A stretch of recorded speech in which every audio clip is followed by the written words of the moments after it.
Hello students.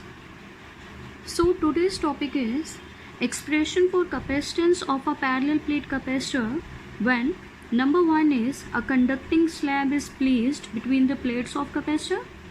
Number 2 is dielectric slab is placed between the plates of capacitor. So आज के lecture में हम दो डेरिवेशंस करेंगे. ये डेरिवेशंस हमें करनी ही क्यों है? सी किसी भी पैरेलल प्लेट कैपेसिटर की कैपेसिटेंस को हम इंक्रीज कर सकते हैं. कैसे इंक्रीज कर सकते हैं? उस पैरेलल प्लेट कैपेसिटर की प्लेट्स में कंडक्टिंग स्लैब या डाइलेक्ट्रिक स्लैब को रख के. ठीक है. मेथड क्या है कैपेसिटेंस इंक्रीज करने का? प्लेस कंडक्टिंग स्लैब और dielectric slab between the plates of capacitor. तो अगर कैपेसिटेंस इंक्रीज हो जाती है तो उस न्यू कैपेसिटेंस का एक्सप्रेशन क्या है वही हमें डिराइव करना है आज. ठीक है. So let's start with the first derivation. Capacitance of a parallel plate capacitor with dielectric slab. अब हम क्या करेंगे? पैरेलल प्लेट कैपेसिटर में एक डाइलेक्ट्रिक स्लैब को रखेंगे एंड देखेंगे न्यू कैपेसिटेंस का एक्सप्रेशन क्या आता है. ठीक है. So for that consider a parallel plate capacitor and let A be the area of each plate of capacitor, D be the distance between the two plates, and C naught be the capacitance of parallel plate capacitor without slab. Okay. C parallel plate capacitor की capacitance का expression हम already derive कर चुके हैं and it is epsilon naught A by D. ठीक है. इसी expression को हम क्या मान लेंगे? C naught. C naught means initial capacitance parallel plate capacitor की जब हमने कोई डाइलेक्ट्रिक स्लैब उसमें प्लेस नहीं की. ठीक है. So let this be equation number 1. See here ये हमारे पास पैरेलल प्लेट कैपेसिटर है एंड पैरेलल प्लेट कैपेसिटर की प्लेट्स की सेपरेशन कितनी है? D. एंड एक प्लेट पॉजिटिवली चार्ज है, दूसरी प्लेट नेगेटिवली चार्ज है, तो इलेक्ट्रिक फील्ड की डायरेक्शन क्या होगी? Positive to negative.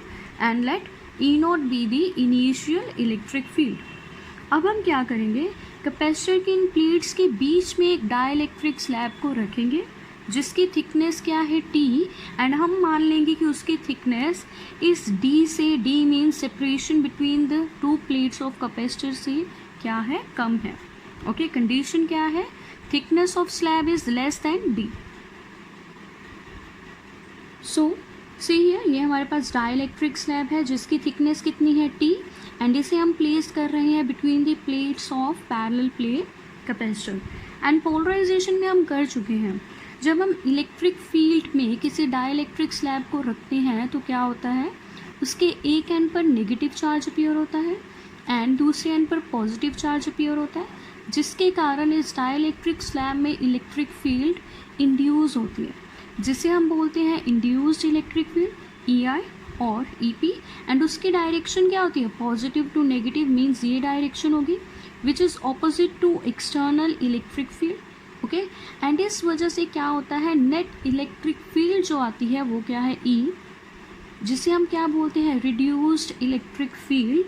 एंड जिसका एक्सप्रेशन क्या है? E not minus EI.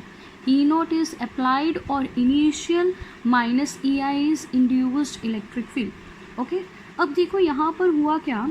पहले हमारे पास क्या था? पैरेलल प्लेट कैपेसिटर जिसमें इलेक्ट्रिक फील्ड कितनी थी? E not. E not electric field कितने रीजन में थी? इस D रीजन में. मीन्स प्लेट्स के बीच में जितना भी स्पेस था वहाँ कितनी इलेक्ट्रिक फील्ड थी? E not. जैसे हमने डाइलेक्ट्रिक स्लैब को इंट्रोड्यूस किया तो क्या हुआ? इस डाइलेक्ट्रिक स्लैब के इतने रीजन में, कितने रीजन में? T रीजन में कितनी इलेक्ट्रिक फील्ड आ गई? E. ठीक है.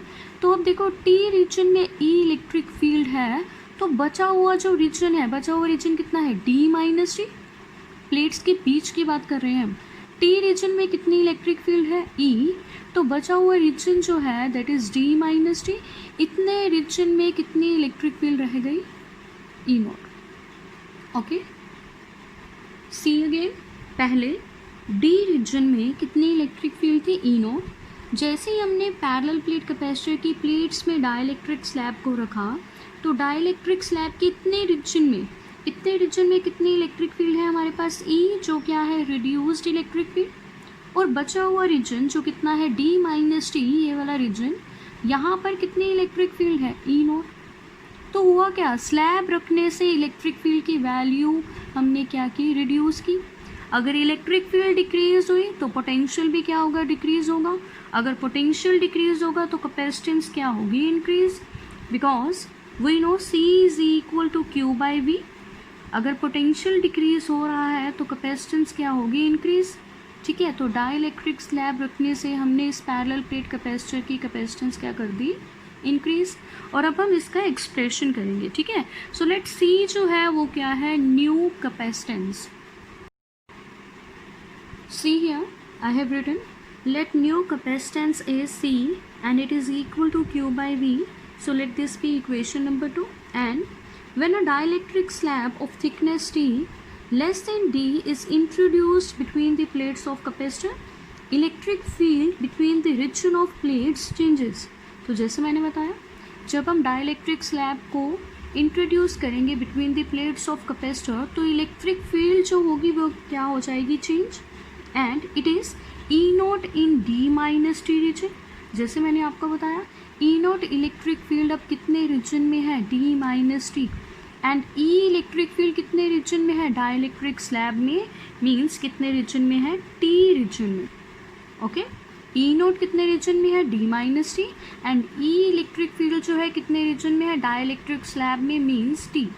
ठीक है, हमें करना क्या है, सी न्यू कैपेसिटेंस का फॉर्मूला है ये हमारे पास Q बाय V। हम यहाँ से पोटेंशियल की वैल्यू फाइंड करेंगे, V को फाइंड करेंगे एंड इस इक्वेशन 2 में पुट कर देंगे और हमारे पास न्यू कैपेसिटेंस का एक्सप्रेशन आ जाएगा। Okay, see we know potential is equal to electric field into distance. ठीक है, यही फॉर्मूला हम यूज़ करेंगे पोटेंशियल की वैल्यू फाइंड करने के लिए। अब देखो यहाँ पर कितनी इलेक्ट्रिक फील्ड्स हैं, 2। ई नोट कितने रीजन में, डी माइनस टी, मीन्स ई नोट कितने डिस्टेंस में है, डी माइनस टी में। एंड ई कितने डिस्टेंस में है, टी में। सो अकॉर्डिंगली हम यहाँ पोटेंशियल की वैल्यू लिख देंगे। C potential is equal to, इसी के अकॉर्डिंग पहले ई नोट, डिस्टेंस मीन्स कितने रीजन में है, D minus T.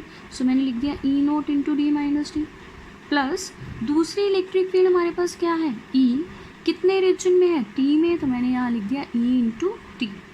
So let this be equation number 3।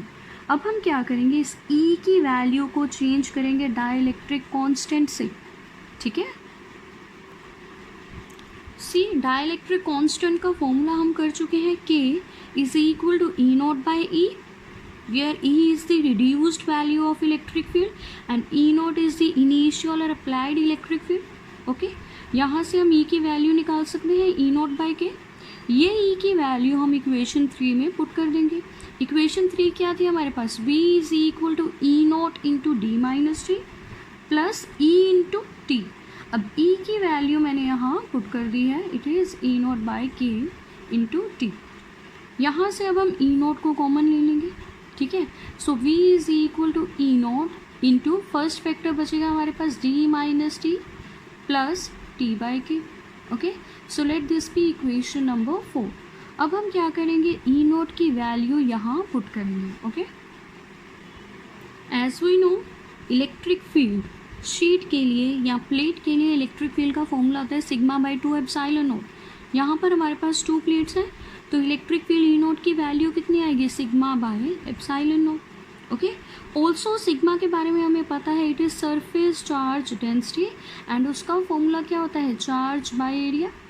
तो ये वैल्यू सिग्मा की हम यहाँ पुट करेंगे तो ई नोट की वैल्यू कितनी आ जाएगी, Q by epsilon naught E। So put this value in equation number 4, will get V is equal to E naught की value Q by epsilon naught E into ये फैक्टर हमारे पास एज इट इज रहेगा D minus T plus T by K. अब ये potential की value को हम इक्वेशन 2 में पुट करेंगे। ओके, सी इक्वेशन 2 में हमारे पास कैपेसिटेंस था Q बाई V, तो हम यहाँ V की वैल्यू पुट करेंगे। So C is equal to Q by V की वैल्यू मैंने यहाँ पुट कर दी है। यहाँ से चार्ज कैंसिल हो जाएगा तो हमारे पास कैपेसिटेंस का एक्सप्रेशन क्या आएगा, सो C की वैल्यू आएगी epsilon naught E by D minus T plus T by के। ठीक है, अब हम इसे रीराइट करेंगे, ठीक है। रीराइट कैसे करेंगे? इक्वेशन 1 में हमारे पास सी नोट की वैल्यू है, C naught is epsilon naught A by D. यहाँ पर हमारे पास एप्सिलॉन नोट ए है, अगर इस फैक्टर को हम डी से डिवाइड कर दें तो न्यूमरेटर में हमारे पास क्या आ जाएगा? C naught. ओके, सो वो सिंपल बन जाएगा एक्सप्रेशन। तो इसीलिए हम क्या करेंगे? डिवाइड करेंगे numerator and denominator bye D. Okay, numerator है हमारे पास एप्सिलॉन नोट ए, तो इसे मैंने डिवाइड कर दिया है डी से। डिनोमिनेटर है हमारे पास सी फैक्टर, तो इसे भी मैंने डिवाइड कर दिया है डी से, ठीक है। अब देखो ये हमारे पास epsilon naught A by D क्या आ जाएगा? C naught. तो इसे हम रिप्लेस कर देंगे सी नोट से। C is equal to C naught by, अब देखो डिनोमिनेटर वाले फैक्टर को मैंने कैसे लिखा है? डी को इंडिविजुअली इनके नीचे लिख दिया है। So first D by D आता तो वो कैंसिल हो जाता 1, माइनस सेकेंड क्या बनता? टी बाई डी, तो मैंने लिख दिया है, प्लस थर्ड क्या बनता? टी बाई डी के, तो वही मैंने लिखा है। अब देखो इसे हम कैसे लिखेंगे? इन दोनों फैक्टर्स में से टी बाई डी हमारे पास कॉमन आ रहा है, तो कॉमन ले लेंगे। C is equal to C naught by 1 as it is, minus T by D common ले लिया इन दोनों में से। कॉमन लेंगे तो अंदर ब्रैकेट में फर्स्ट क्या रह जाएगा? 1, माइनस इधर क्या रहता है? टी बाई डी, तो कॉमन लिया है तो बचा क्या? 1 बाई के, ब्रैकेट क्लोज। सी बाहर नेगेटिव का साइन था इसीलिए मैंने अंदर नेगेटिव लगा दिया है। जब आप ब्रैकेट को ओपन करेंगे तो यहाँ पर प्लस ही आएगा, ठीक है। तो ये है हमारा एक्सप्रेशन, आपको इसे याद रखना है फॉर न्यूमेरिकल्स। ओके, सी यहाँ पर डिनोमिनेटर वाला फैक्टर जो है वो लेस देन 1 है, बिकॉज 1 में से कोई वैल्यू माइनस हो रही है तो it will be less than 1, ठीक है। तो अगर डिनोमिनेटर वाला फैक्टर लेस देन 1 है तो हमारे पास सी की वैल्यू सी नोट से ज़्यादा आएगी, तो हम लिख सकते हैं C is greater than C naught. अब देखो इस इक्वेशन को आपको समझना है। सी नोट क्या था? Initial capacitance of parallel plate capacitor, जब हमने कोई भी डाइलेक्ट्रिक स्लैब नहीं रखी थी प्लेट्स के बीच में। सी क्या है? न्यू कैपेसिटेंस, जब हम किसी डाइलेक्ट्रिक स्लैब को पैरेलल प्लेट कैपेसिटर के बीच में रख रहे हैं तो कितनी कैपेसिटेंस आ रही है? सी। क्लियरली सी जो है ग्रेटर देन या सी नोट, तो हम बोल सकते हैं कि डाइलेक्ट्रिक स्लैब रखने से हम किसी पैरेलल प्लेट कैपेसिटर की कैपेसिटेंस को इंक्रीज कर सकते हैं, ठीक है। सो conclusion, when a dielectric slab is placed between the plates of parallel plate capacitor, electric field decreases, therefore potential decreases, thus capacitance increases। तो हमने देखा डाइलेक्ट्रिक स्लैब रखने से इलेक्ट्रिक फील्ड की वैल्यू तो रिड्यूस हुई, मीन्स इलेक्ट्रिक फील्ड डिक्रीज हुई। अगर इलेक्ट्रिक फील्ड डिक्रीज हुई तो पोटेंशियल भी डिक्रीज होगा, because V is equal to E into D. Electric field अगर डिक्रीज होगी पोटेंशियल भी डिक्रीज होगा, और कैपेसिटेंस क्या होगी? इंक्रीज, बिकॉज सी की वैल्यू क्या है? Q by V। C is inversely proportional to V, अगर V डिक्रीज होगा तो कैपेसिटेंस क्या होगी? Increase. Okay, so moving on, special cases. First is if whole space between the parallel plate capacitor is filled with dielectric medium. See हमारे पास parallel plate capacitor है and उसकी plates के बीच में सेपरेशन कितनी है? डी। अब इस केस में क्या है कि अगर हम उस सेपरेशन को फिल कर दें डाइलेक्ट्रिक मीडियम से, डाइलेक्ट्रिक स्लैब की थिकनेस कितनी ली थी हमने? टी। तो अगर हम पूरे स्पेस को between the parallel plate capacitor fill कर दें उसी डाइलेक्ट्रिक मीडियम से, तो डाइलेक्ट्रिक स्लैब की थिकनेस जो है वो किसकी इक्वल हो जाएगी? D. D means separation between the plates of capacitor. तो इस केस में कैपेसिटेंस कितनी आएगी? C is equal to C naught by 1 minus T by D था यहाँ पर, तो अब मैंने टी को क्या पुट कर दिया है? D, plus T by D के था तो टी को मैंने क्या पुट कर दिया है? डी। ओके, सो अब देखो यहाँ से डी एंड डी कैंसिल हो जाएंगे तो 1 बचेगा, यहाँ पर डी एंड डी कैंसिल तो क्या बचेगा? 1 by K. So C is equal to C naught by 1 minus 1 plus 1 by K. 1 and 1 cancel हो जाएगा तो बचेगा क्या? सी naught by 1 by K. Okay, सो यहाँ से हम क्या लिख सकते हैं? C इज इक्वल टू के सी नोट, मीन्स जब हम किसी पैरेलल प्लेट कैपेसिटर के बीच में जो स्पेस है उसे फिल कर दें किसी डाइलेक्ट्रिक स्लैब से, तो जो न्यू कैपेसिटेंस होगी वो कितने टाइम्स हो जाएगी, K times of initial capacitance C naught. Okay, second case, if conducting slab is placed between the plates, अगर हम डाइलेक्ट्रिक स्लैब को चेंज कर दें कंडक्टिंग स्लैब से तो कैपेसिटेंस कितनी आएगी। सी, फॉर कंडक्टिंग स्लैब आपको याद रखना है डाइलेक्ट्रिक कांस्टेंट की वैल्यू कितनी होती है, इन्फिनिटी। ओके, तो के को इन्फिनिटी पुट कर देंगे हम। C is equal to C naught by 1 minus T by D, plus यहाँ पर प्लस है टी बाई डी के था, के की वैल्यू क्या है, इन्फिनिटी, तो something by infinity is zero, तो ये वाला फैक्टर तो ज़ीरो, तो हमारे पास बचेगा क्या, C is equal to C naught by 1 minus T by D. So this is the required expression for conducting slab. Okay. Moving on to the next article, capacitance of parallel plate capacitor with conducting slab. अब हम देखेंगे conducting slab रखने से new capacitance का expression क्या आता है।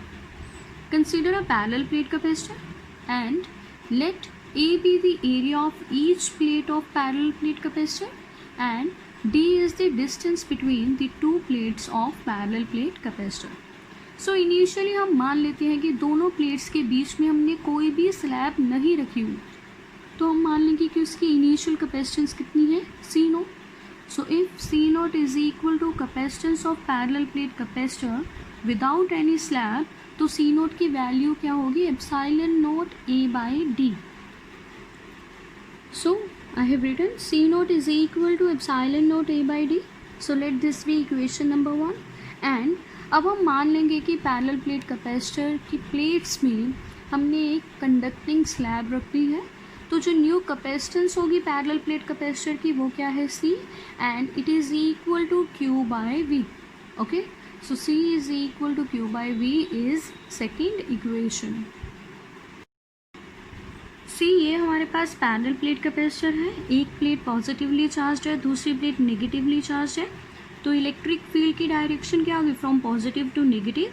So let E naught be the initial electric field between the plates of capacitor, and दोनों प्लेट्स के बीच में सेपरेशन कितनी है, डी। अब हम क्या करेंगे, इस पैरेलल प्लेट कैपेसिटर में एक कंडक्टिंग स्लैब को इंट्रोड्यूस करेंगे जिसकी थिकनेस क्या है, टी, एंड हम मान लेंगे कि T is less than D. Okay, so I have placed a conducting slab of thickness T in between the plates of parallel plate capacitor. अब हम कर चुके हैं कि जब भी हम किसी कंडक्टर को इलेक्ट्रिक फील्ड में रखते हैं तो उसके अंदर जो इलेक्ट्रिक फील्ड है वो कितनी आती है, ज़ीरो। सो अब देखो पहले क्या था, इस डी रीजन में, इस पूरे डी स्पेस में कितनी इलेक्ट्रिक फील्ड थी, ई नोट। जैसे ही हमने कंडक्टिंग स्लैब रखी तो इतने रीजन में तो कोई इलेक्ट्रिक फील्ड रही ही नहीं, कितने रीजन में, टी रीजन में कोई भी इलेक्ट्रिक फील्ड नहीं रही, तो अब कौन सी इलेक्ट्रिक फील्ड है हमारे पास, ई नॉट, एंड कितने रीजन में, इतने रीजन में, ये बचे हुए वाले रीजन में, तो ये बचा हुआ रीजन कितना है, it is D minus T. Okay, so अब हमारे पास ई नोट इलेक्ट्रिक फील्ड जो है वो सिर्फ इसी शेडेड रीजन में है, एंड ये रीजन कितना होगा, D minus T. See here, let a conducting slab is placed between the plates of capacitor such that thickness of slab is less than the separation between the plates of parallel plate capacitor, T is less than D. So electric field between the plates changes. Electric field क्या होगी, capacitor की plates में change हो जाएगी, तो हमें पता है कंडक्टर के अंदर इलेक्ट्रिक फील्ड कितनी होती है, ज़ीरो। सो बची कितनी, ई नोट, एंड ई नोट अब कितने रीजन में होगी, डी माइनस टी रीजन में, ठीक है, and E is equal to zero कहाँ होगी, inside the conducting slab. Okay, so हमें पता है कैपेसिटेंस का फॉर्मूला क्या है, न्यू कैपेसिटेंस का, Q बाई V। तो हम फिर से V की वैल्यू फाइंड करेंगे और इस इक्वेशन 2 में पुट कर देंगे, तो हमारे पास कैपेसिटेंस का एक्सप्रेशन आ जाएगा, ठीक है। तो पोटेंशियल का फॉर्मूला मैंने आपको अभी बताया था, it is electric field into distance. Conducting slab के केस में हमारे पास कौन सी इलेक्ट्रिक फील्ड बच रही है, ई नोट, एंड कितने रीजन में या कितने डिस्टेंस में, डी माइनस टी, तो हम इसके अकॉर्डिंगली यहाँ लिख देंगे V is equal to E naught into D minus T. So equation 2 में हमारे पास सी की वैल्यू थी Q/V, तो V की वैल्यू मैंने यहाँ पुट कर दी है। चार्ज कैंसिल हो जाएंगे तो एप्सिलॉन नॉट E ऊपर चला जाएगा, तो हमारे पास C की वैल्यू क्या आएगी, epsilon not A/D minus T। Okay, तो फिर से हम वही स्टेप रिपीट करेंगे जो प्रीवियस डेरिवेशन में किया है। न्यूमरेटर एंड डिनोमिनेटर को हम डिवाइड करेंगे D से, बिकॉज हमें ये फैक्टर, ये न्यूमरेटर यहाँ C0 बनाना है। Dividing numerator and denominator by D। See numerator में हमारे पास था एप्सिलॉन नॉट E, इसे मैंने डिवाइड कर दिया है D से। डिनोमिनेटर में हमारे पास था D माइनस T, उसे भी मैंने D से डिवाइड कर दिया है। अब इसे हम रिप्लेस करेंगे फ्रॉम इक्वेशन 1 C0 से, ठीक है। तो नेक्स्ट स्टेप में मैंने लिख दिया है C is equal to C0, and denominator वाले फैक्टर में हम D को इंडिविजुअली इन दोनों के नीचे लिखेंगे। So first factor D/D cancel होके 1 आएगा, माइनस यहाँ क्या बचेगा T/D। So this is the required expression. Okay, see फिर से डिनोमिनेटर वाला फैक्टर हमारे पास लेस देन 1 है, तो हमारे पास रिजल्ट क्या आएगा, C is greater than C0। Okay, so मैंने कंक्लूजन लिखा है यहाँ, inside a conducting slab electric field is 0। This decreases the potential difference between the plates resulting in increase in capacitance of parallel plate capacitor. तो parallel plate capacitor में जब हम किसी conducting slab को रखेंगे तो कंडक्टिंग स्लैब में electric field तो ज़ीरो हो जाएगी, जिस वजह से क्या होगा, पोटेंशियल डिक्रीज़ होगा। पोटेंशियल डिक्रीज़ होगा तो कैपेसिटेंस क्या हो जाएगी, पैरेलल प्लेट कैपेसिटर की increase. Okay, so last special case, if whole space between the parallel plate capacitor is filled with a conducting slab, means parallel plate capacitor की plates में जो separation है, अगर उस सेपरेशन को हम फिल कर दें कंडक्टिंग स्लैब से, तो कंडक्टिंग स्लैब की थिकनेस है T, उस केस में T किसके इक्वल हो जाएगा, D के। तो हमारे पास जो एक्सप्रेशन है C is equal to C0/1 minus T/D है, तो T को हम क्या पुट कर देंगे, D। सो ये क्या बन जाएगा, 1। सो C0/1 minus 1 means C0/0, so something bye 0 is infinite. तो इस केस में जो कैपेसिटेंस है पैरेलल प्लेट कैपेसिटर की, वो कितनी हो जाएगी, इनफाइनाइट। ओके, सो यही था हमारा आज का lecture. Thank you so much.